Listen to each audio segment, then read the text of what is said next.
Bismillahirrahmanirrahim. Assalamualaikum warahmatullahi wabarakatuh.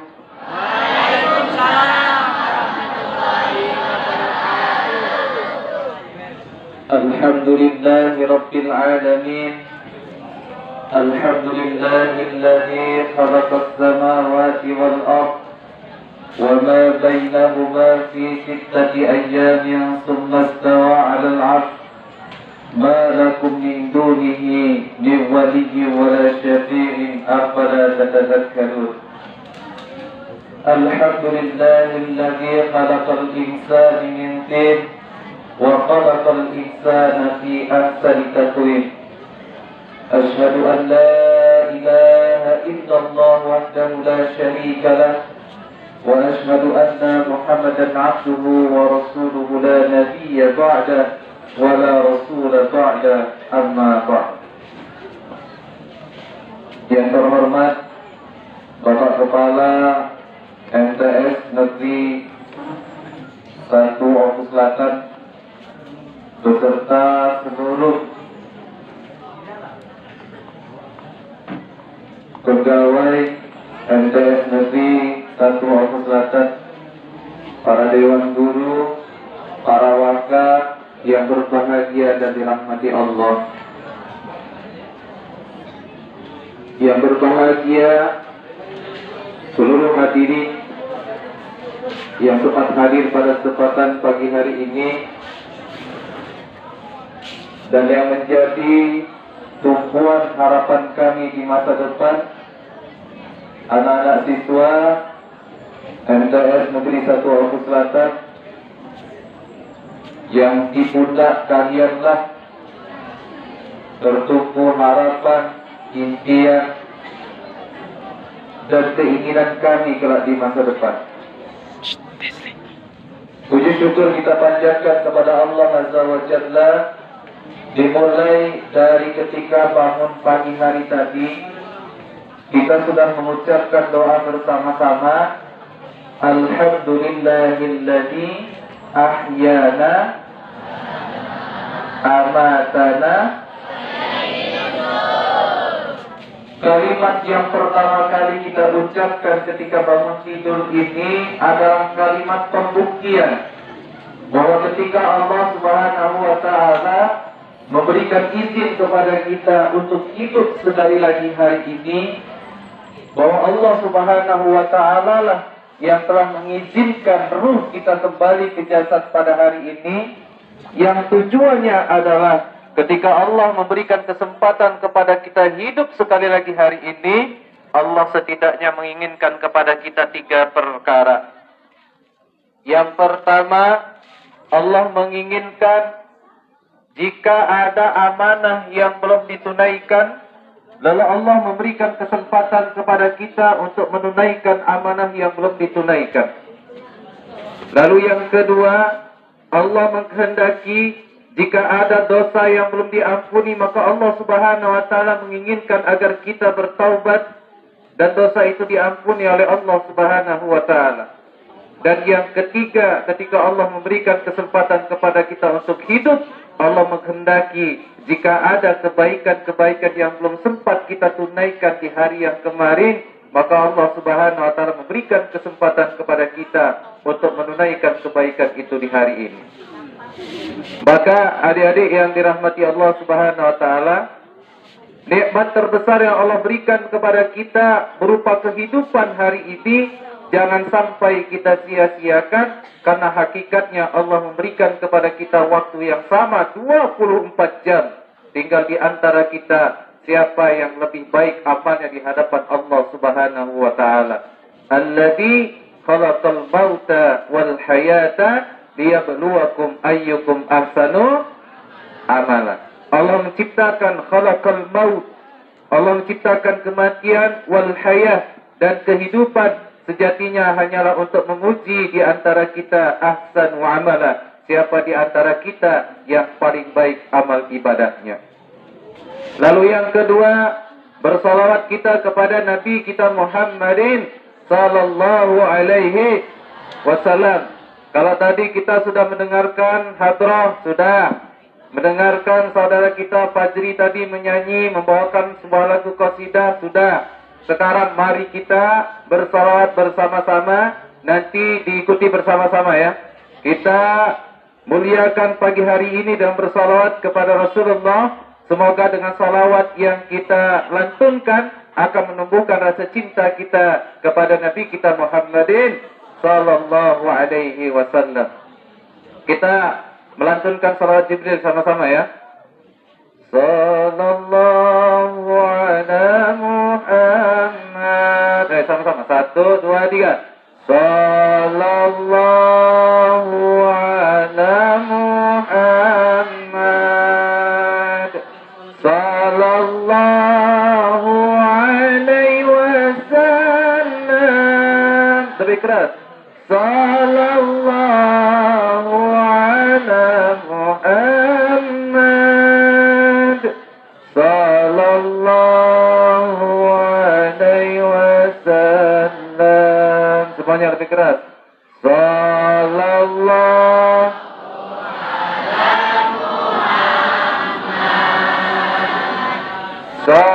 Sallallahu alaihi wasallam. Sallallahu ala Muhammad.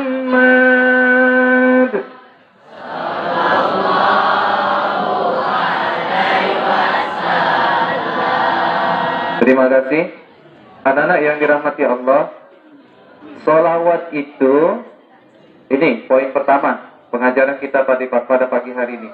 Sholawat itu adalah ibadah yang mudah, ibadah yang sederhana, yang sudah pasti diterima oleh Allah Subhanahu wa taala. Sholawat itu ibadah yang mudah, ibadah yang mulia.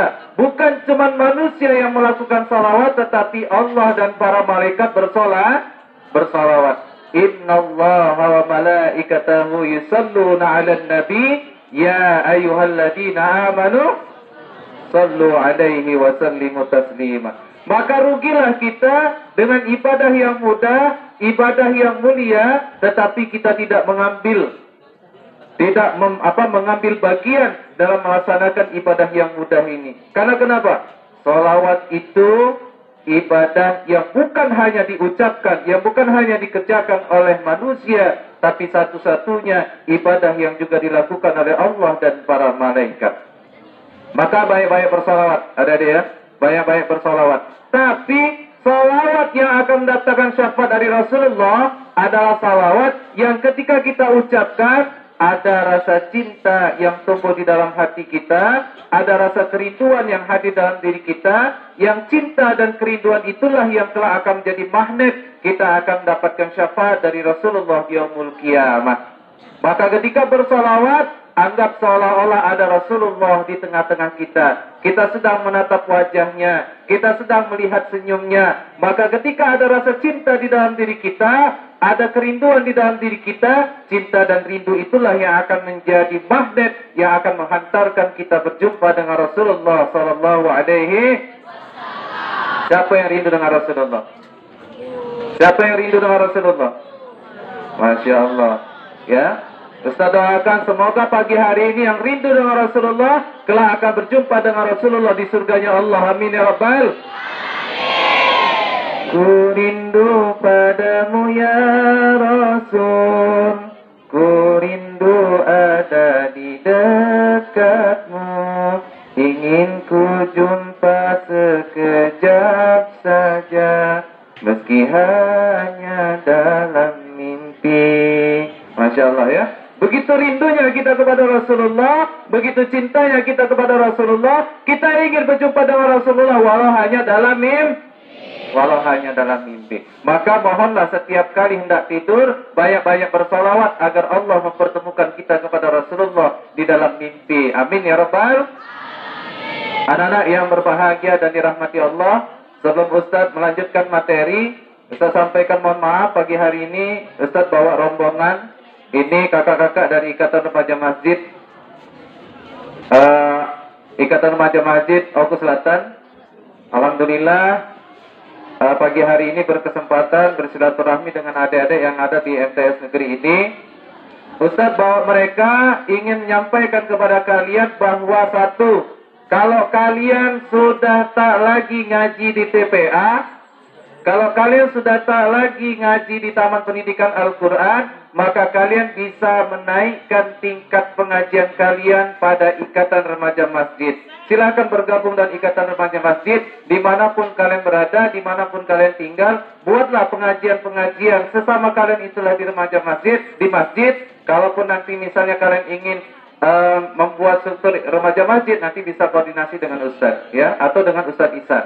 Nanti boleh, misal ada yang di Rantau Panjang, ada yang di Gunung Cahya, pengen buat halakoh-halakoh kecil, pengen buat pengajian-pengajian kecil remaja masjid, tidak tahu caranya, silahkan bertanya sama Ustadz Ihsan atau sama Ustadz langsung, ya. Itu sebagai salah satu kenapa Ustadz pagi hari ini bawa kawan-kawan dari Ikatan Remaja Masjid. Sebelum kita lanjut, Ustadz ingin satu orang yang mau jadi relawan ke depan sini. Satu orang yang mau jadi relawan. Silakan, silakan, silakan. Siapa sini, sini. Ustadz bawa hadiah, bawa door prize. Siapa yang berani ke sini. Boleh, siapa saja. Boleh. Yang putri juga boleh. Satu orang saja yang mau jadi relawan. Ayo. Yang mau jadi relawan, silakan. Ayo satu orang. Cepat. Ustaz mau tanya, pertanyaannya mudah sekali. Oke, tepuk tangan dong buat teman kita. Masya Allah.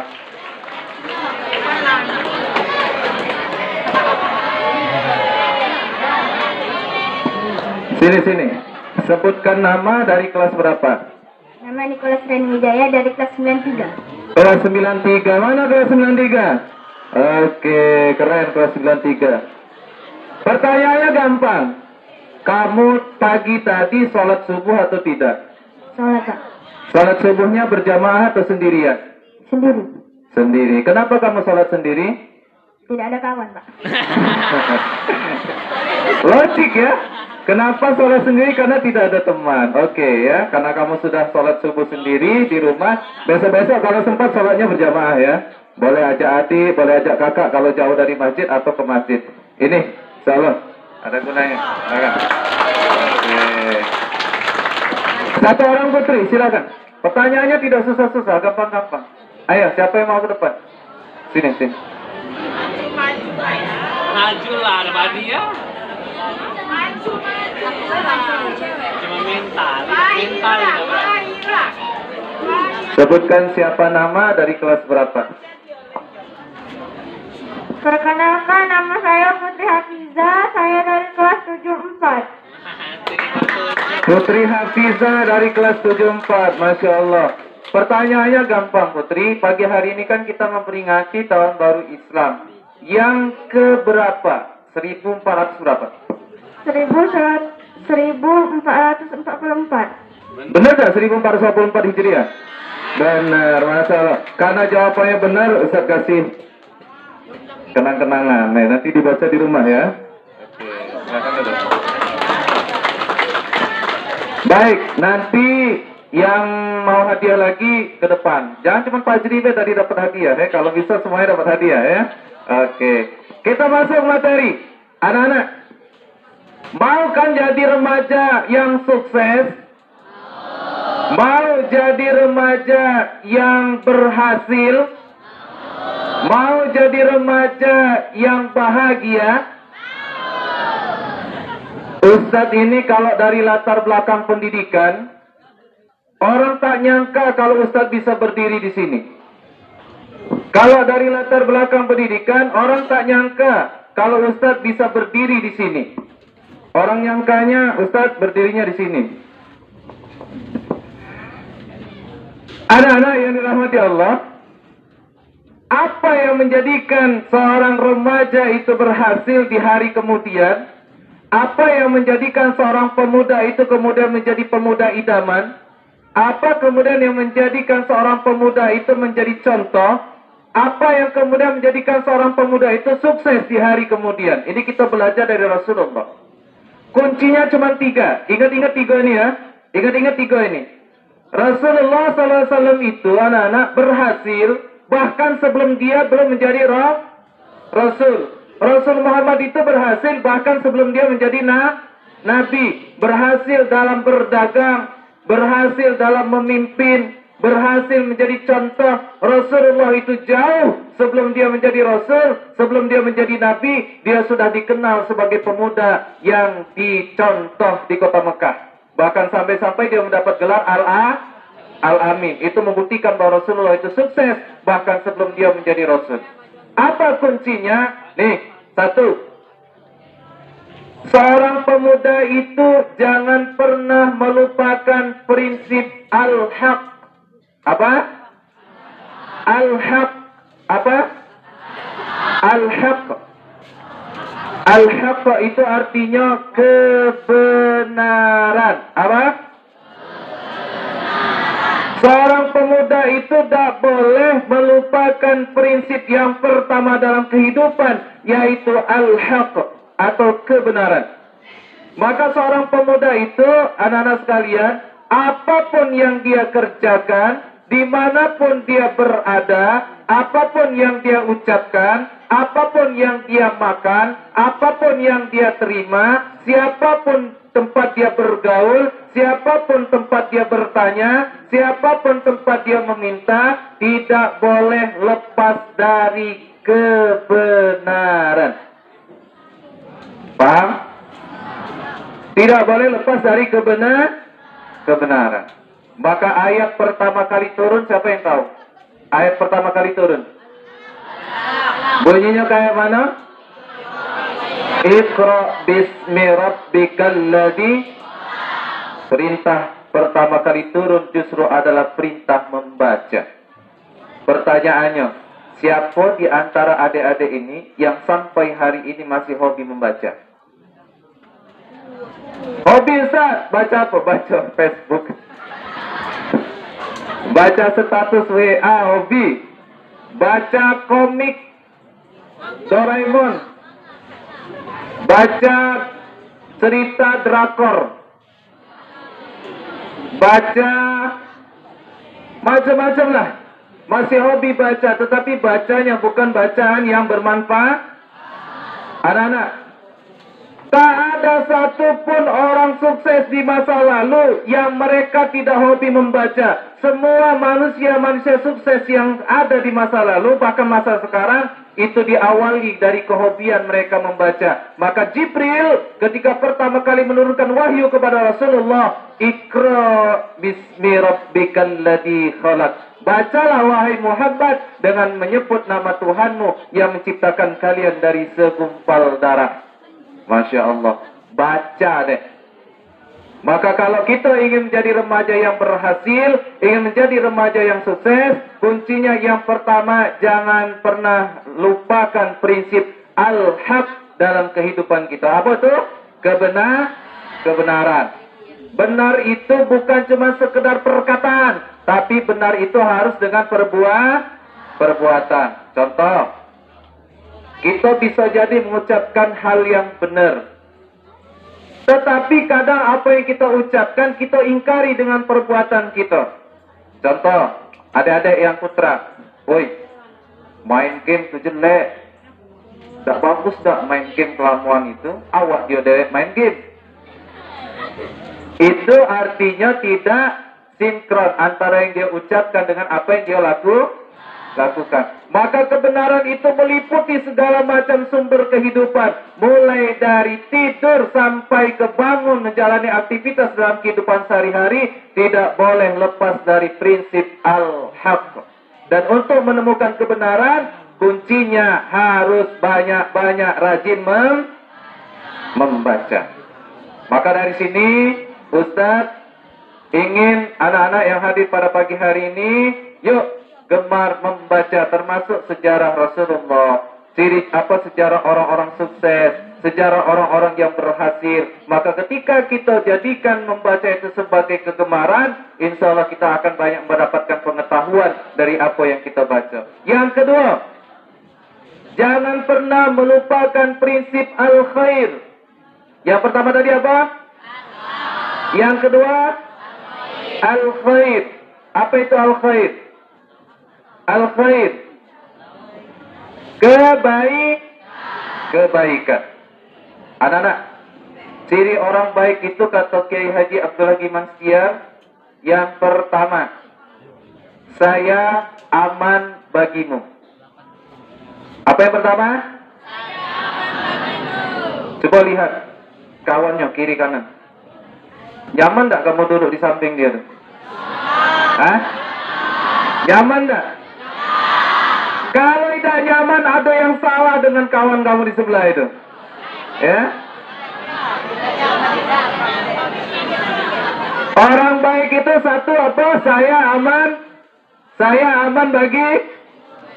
Kalau dak kate kawan, kalau kita lagi duduk rame-rame, tiba-tiba datang sikok uang, sikok pamit pergi, 2 pamit pergi, 3 pamit pergi, itu membuktikan bahwa kehadiran orang tersebut tidak membawa keamanan dalam sebuah komunitas. Maka orang baik, kata Abdul Hakim Mansyir, yang pertama adalah saya aman bagimu. Yang kedua, saya menyenangkanmu. Apa yang kedua? Saya menyenang kawan kita tuh deh. Anak yang baik itu bisa seperti ini. Kalau dia tidak masuk ditanya, mana lah misalnya siapa lah manalah misalnya Glenn misalnya ada. Tidak sekolah-sekolah lah 3 hari kangen yang sama Glenn ya. Ditanya, dijenguk ke rumahnya, dijenguk. Ngapa Glenn kau dah hadir? Sakit, ya Allah, sakit. Semoga cepat sembuh Semoga Allah angkat penyakitnya. Kangen kami kamu dah sekolah-sekolah. Itu berarti nandakan kalau Glenn anak yang baik. Tapi misalnya ditanya, misal lagi, mana misalnya Glenn, kau dah masuk-masuk, kabarnya sakit. Alhamdulillah. Ya. Dah masuk dia aman kelas kita, kate pengacau. Kalau seperti itu berarti ada yang salah dengan kehadiran kita menyenangkan orang lain. Dekat kita disayang, jauh kita dekat disayang, jauh dirin. Jadilah pribadi-pribadi yang seperti itu. Ya, jangan justru kehadiran kita akan membawa orang tidak menemukan kenyamanan. Maka al-khair untuk menjadi orang yang baik, satu, saya aman bagi. Tangan kita tidak membawa kerusakan bagi orang lain. Mulut kita tidak membawa kerusakan bagi orang lain. Kata Rasulullah, tidak akan masuk surga seseorang yang kaumnya atau temannya atau orang lain yang tidak selamat dari lisan dan tangannya. Maka hati-hati adik-adik, lisan kita itu bisa menjadikan diri kita tidak membawa keselamatan diri kita dan orang lain, bahkan tidak menjadikan kita sebagai ahli surga. Yang kedua, yang ketiga, saya bermanfaat bagimu. Apa? Coba yang pertama tadi apa? Saya. Yang kedua, saya menyenangkanmu. Tingkatan yang paling tinggi, saya bermanfaat bagimu. Bermanfaat. Khairun nas anfa'hum linnas. Sebaik-baik manusia adalah dia yang memberi manfaat bagi orang lain. Maka jadilah pribadi-pribadi mukmin yang bisa memberi manfaat bagi orang lain. Sekecil apapun itu, harus menjadi pribadi yang memberi manfaat bagi orang lain. Jangan justru sebaliknya, menjadikan orang yang memberi mudarat atau memberi keburukan bagi orang lain.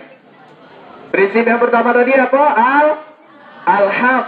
Yang kedua al-khair. Maka seluruh kehidupan kita ini harus berlandaskan al-khair. Kebaikan. Makan dari sesuatu yang baik, Bicara yang baik, Sikapnya baik, Belajar yang baik, Berteman dengan teman yang baik. Anak-anak, Ustaz yakin kalau kawan-kawan kamu se-MTS ini yang duduk di samping sebelah kiri dan kanan ini semuanya adalah orang-orang yang baik. Anak MTS harus menjadi contoh suri tauladan bagi siswa-siswa yang lain. Kasihkan contoh kepada siswa-siswa yang lain bahwa anak MTS adalah anak yang patut untuk ditauladani. Siap? Siap? Kurang seru. Anak MTS harus menjadi suri tauladan bagi siswa-siswa yang lain. Anak MTS harus bisa menjadi dan memberikan contoh tauladan yang baik bagi siswa-siswa yang lain. Siap? Oke, tepuk tangan bagi kita semua dah. Prinsipnya harus ada al-khair dalam diri kita. Nah, masih ingat tak siapa nama anak Nabi Nuh yang durhaka kepada Nabi Nuh? Siapa? Tuh, pintar tuh. Hebat. Siapa Kan'an ini? Kan'an ini adalah anak Nabi Nuh.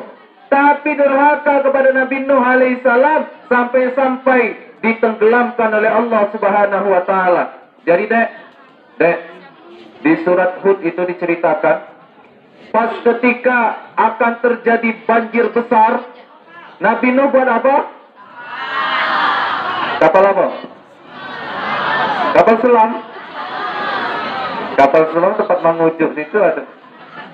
Buat bahtera besar.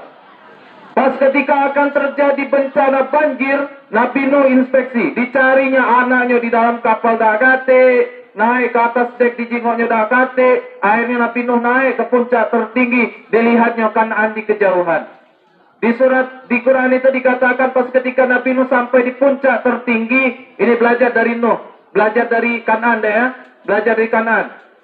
Pas ketika sampai di puncak tertinggi, Nabi Nuh melihat Kan'an ternyata bersama dengan orang-orang Apa kata Nuh? Ya bunayyarkam ma'ana wala takum ma'al kafirin. Kira-kira saya itulah deh. Ya. Dah lemah kalau ceramah. Ya bunayyarkam ma'ana wala takum ma'al kafirin. Dah seru itu ya. Ya bunayyarkam ma'ana wala takum ma'al kafirin. Kata Nabi Nuh, Kan'an. Ya bunayya, wahai anakku. Ya bunayyarkam ma'ana, wahai anakku, mari ke sini nak. Naik kapal sama-sama bapak, biar selamat. Wala takum ma'al kafirin, jangan kumpul dengan orang-orang kafir. Katakan anak apa dek? Qala sa'awi ila jabal yasimuni minal ma'. Katakan an. Ini pelajaran dek. Uang tuh kalau lah salah. Nih, ada dek. Kalau lah salah, lah masuk kepada jurang kesalahannya, maka biasanya susah dinasehati. Contoh.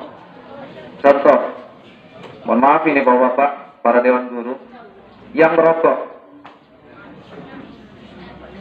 Nak dinasehati camano baik perokok itu, wes dia. Karena sudah jatuh kepada